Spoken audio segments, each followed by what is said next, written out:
now we're getting a wing test. Okay, NOVA Vortex. First time flying this wing. Hey everyone, I took a trip to Annecy to test out the NOVA Vortex. The wing is a lightweight E&C wing. It's designed for hike and fly and Volbiv. So I took it for a hike up to launch and I was super impressed with both the weight and the packability.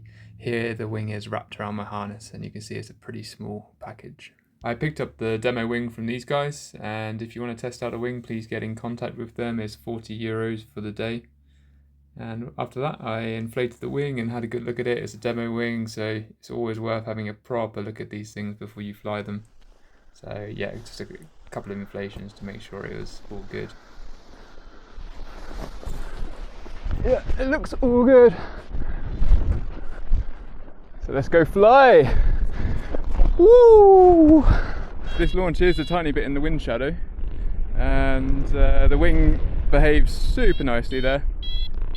The inflation wasn't clean to begin with, but as you could see, the way it came up after that, just with a little bit of patience and pressure on the A's, was really nice. Really nice inflation behaviour. So yeah, top marks for launching. What do you expect from a wing like this, though? To be honest, it's a very modest 6.1 aspect ratio. It means it's going to be very easy to handle on the ground, or should be. So this is the first proper thermal for me on this wing, and it's behaving very nicely. Yeah, look, there's a lot of movement in the harness, but the actual wing is not really doing anything. My hands aren't doing anything right now.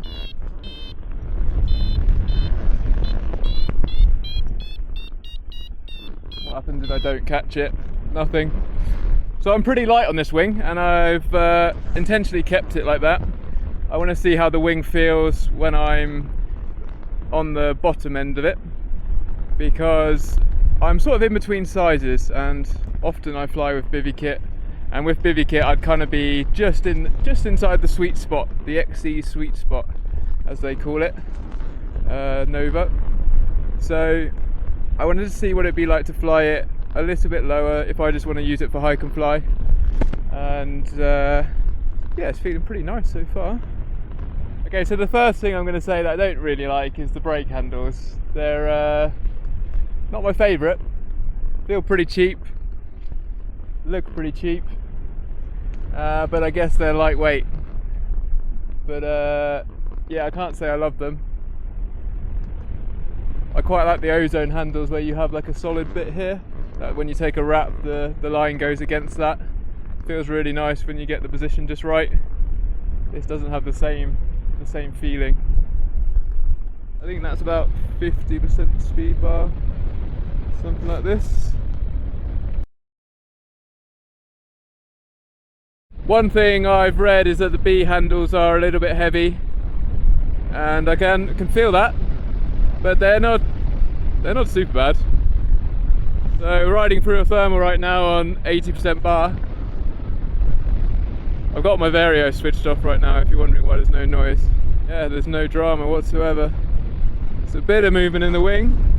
Here we go.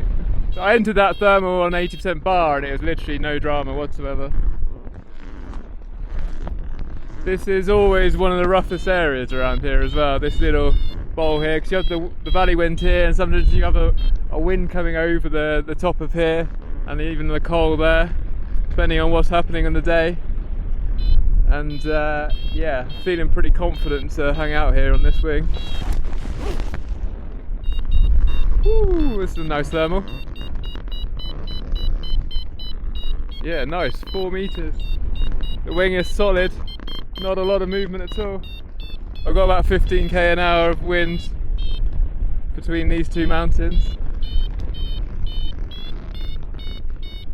Let's see how it feels riding the bees through this.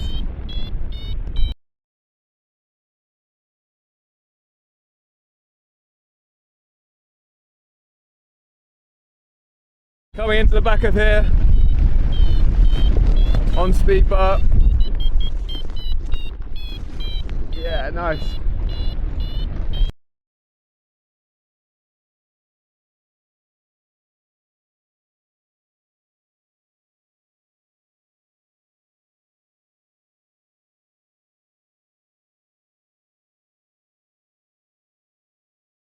So I just rode that whole thing on 80 to 100% speed bar and all through those thermals, and the wing was absolutely solid. Yeah, really nice.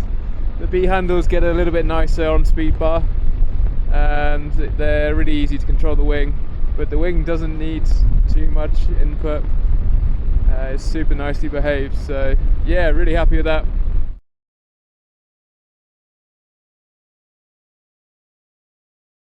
Yeah, I lost about 500 meters on the crossing, maybe a tiny bit more, but it was pretty sinky. But yeah, that glide was alright. It did pretty well. So let's talk about the brakes quickly. The brake pressure is really nice. It's very direct, very short brakes, and yeah, you don't need a lot of pressure. I find the length is not quite right for me actually. I'd like them maybe a little bit longer. I normally fly with a half wrap like this, and your hands are very high when it's like this. But you have very good control, it feels very good. But yeah, I'm quite enjoying just having my hands through like this, but I couldn't do this with bigger gloves because if you need to throw your reserve, you need to pop your hand out quickly to be able to throw it.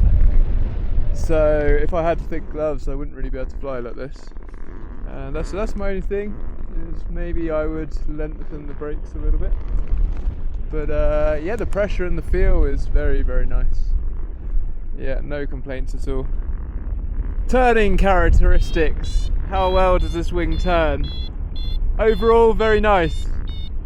It's not the most nimble wing, I'd say, but that might be to do with the weight that I'm flying it at.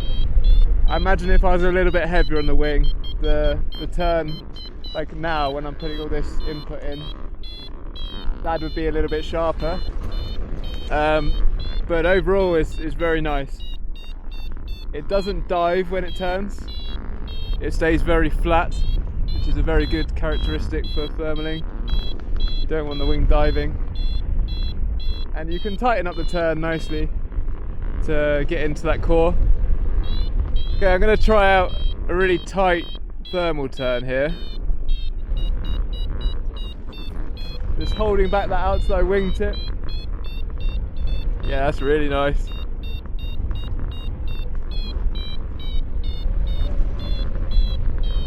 Takes quite a lot of pressure on the inside brake to hold it, but yeah, a bit of pressure on the inside to hold it, but it turns really nicely when you want to crank it in.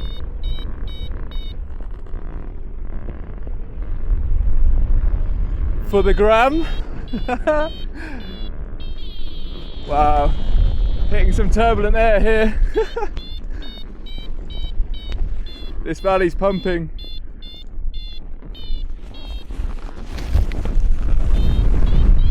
Now we're getting a wing test. Yes, pretty solid. But I'm in a lee side of it, so I need to do something about it. It's nice when you're taking snaps for Instagram and then you stumble into a lee side because you're not paying attention, to have a wing that behaves very nicely. Bonjour. Hello. On the way back to landing, I had a little play around, and I was on 80% speed bar here, just seeing if I could pull some little collapses and not letting off the speed bar to see how the wing would behave. You can't pull full collapses because it's a two-liner, but I thought it'd be a good little test anyway. And here I'm just getting a feel for where the spin point is, both slow and fast turns. And it's all, yeah, really predictable and really nice, and the wing recovers really quickly. After that, I did some rapid exits using both the brakes and the B handles to catch it. And once again, this was very predictable, very nice, and no surprises at all. So who is this wing actually for? So if you're looking to step up from a high EMB, and this is going to be your first two-liner in the C-Class, I think this is a really, really good option. It's very easy to handle, and it's a very well-behaved wing. And also, if you're looking for a stress-free hike and fly wing, I think this will make a really good choice. And finally, if you're looking for a Volbiv wing and you're prioritizing safety over performance, and this is why I'm actually testing this wing, because I want to go fly in some countries where that is more important to me, And then I think this is a really good option. The wing flew really nicely. It seems to perform quite well for the class. And yeah, I was super happy overall. Well done, Nova, you've built a great wing.